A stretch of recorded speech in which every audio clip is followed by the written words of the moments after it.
আসসালামু আলাইকুম। দূরে ও কাছের যে যেখান থেকে দেখছেন, রেশমানুপুর ছোট রান্নাঘর থেকে সকলকে স্বাগতম।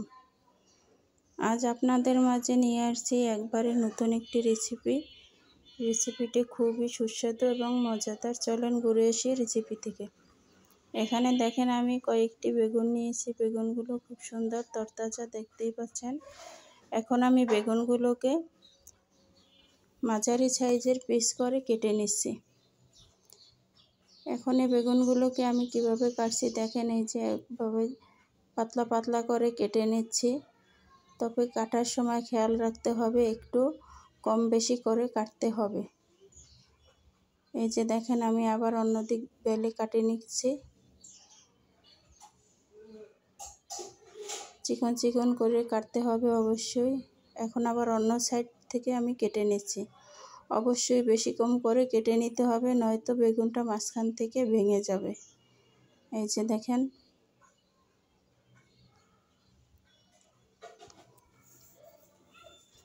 এভাবে বেগুন দিয়ে পাকোড়া বানাইলে খুবই মজা এবং সুস্বাদু হয়। এই যে দেখেন, এখন আমি এগুলোকে পানিতে ভিজিয়ে রাখবো।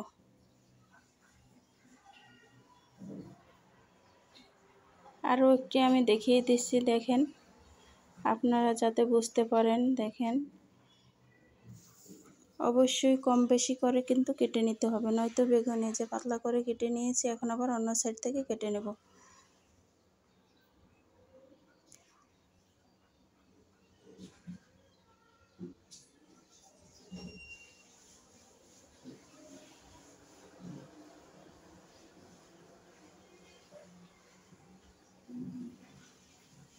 এই যে দেখেন আমি কেটে নিলাম, আবার অন্য সাইড থেকে কেটে নিচ্ছি।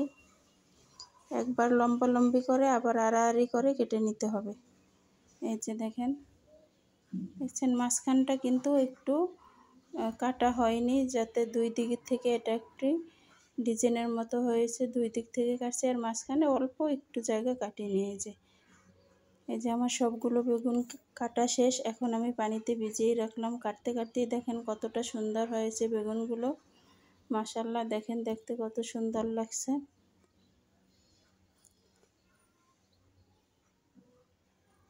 আমি এখন বেগুনগুলোকে সুন্দর করে ধুয়ে নেব। ধুয়ে নিয়েছি। এই যে দেখেন, দিয়ে দিছি এখানে লবণ। এখানে লবণের পরিমাণটা একটু বেশি দেবেন। লবণ দিয়ে একটু মেখে নিতে হবে। এই যে দেখেন, মেখে আমি রেখে দিলাম। এদিকে আমি নিয়েছি 1 কাপ বেসন, দিয়ে দিলাম এখানে আধা কাপের মতো চালের গুঁড়ো। এখন এখানে দিয়ে দেব পরিমাণ মতো হলুদ গুঁড়ো, মরিচ গুঁড়ো,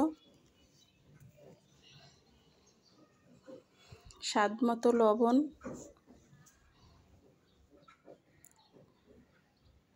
দিয়ে দিচ্ছি সব রকমের গরম মশলা গুঁড়ো। এখন দিয়ে দেব আদা বাটা, রসুন বাটা। যেখানে দিয়ে আমি সুন্দর করে একটি ব্যাটার বানিয়ে নেব। দিয়ে দিলাম পানি। পানি দিয়ে আস্তে আস্তে আমি এগুলোকে একটি সুন্দর ব্যাটার বানিয়ে নেব। অবশ্যই পানিটা একটু আস্তে আস্তে দিবেন, একবারে দিলে হয়তো বেশি হয়ে যেতে পারে। পরিমাণ মতো দিয়ে নেবেন। আমি আরও একটু পানি দিয়ে নিলাম।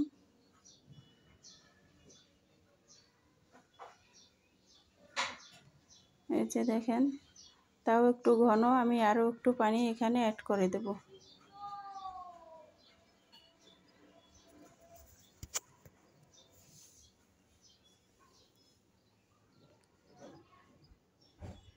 অবশ্যই পানি একবারে দিবেন না, একটু আস্তে আস্তে করে পানি দিবেন। এই যে দেখেন আমার ব্যাটারটা হয়ে গেছে। এখন আমি এখানে বেগুনগুলোকে এক এক করে ব্যাটারের সাথে লাগিয়ে নেব। এদিকে আমি চুলায় তেল দিয়ে দিয়েছি একটি কড়াইতে। এই যে দেখেন আমি এখানে বেগুনগুলো দিয়ে দিচ্ছি। আমরা হয়তো মনে করি চিকন চিকন বা লম্বা বেগুন দিয়ে আমরা আমাদের বেগুনি বা বাজা হয় না, তবে এভাবে আপনারা বেগুনি বা পাকোড়া বানিয়ে নিতে পারেন। অল্প সহজেও খুবই অল্প সহজেই বানিয়ে নিতে পারেন সুস্বাদু মজাদার বেগুনের পাকোড়া।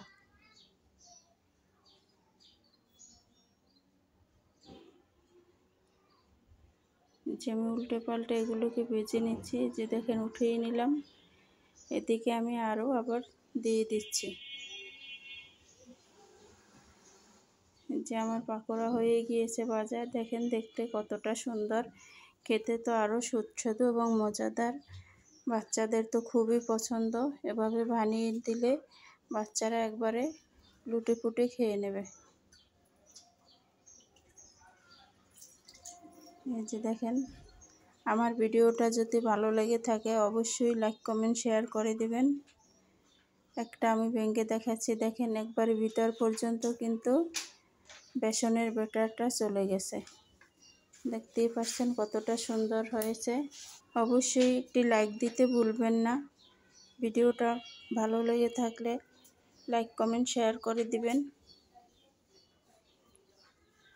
ফেসবুক পেজ থেকে দেখলে অবশ্যই পেজটাকে ফলো দিয়ে রাখবেন। আবার দেখা হবে নতুন কোনো ভিডিওতে। এ পর্যন্ত ভালো থাকবেন, সুস্থ থাকবেন। আপনাদের মাঝ থেকে বিদায় নিচ্ছি। আল্লাহ হাফেজ।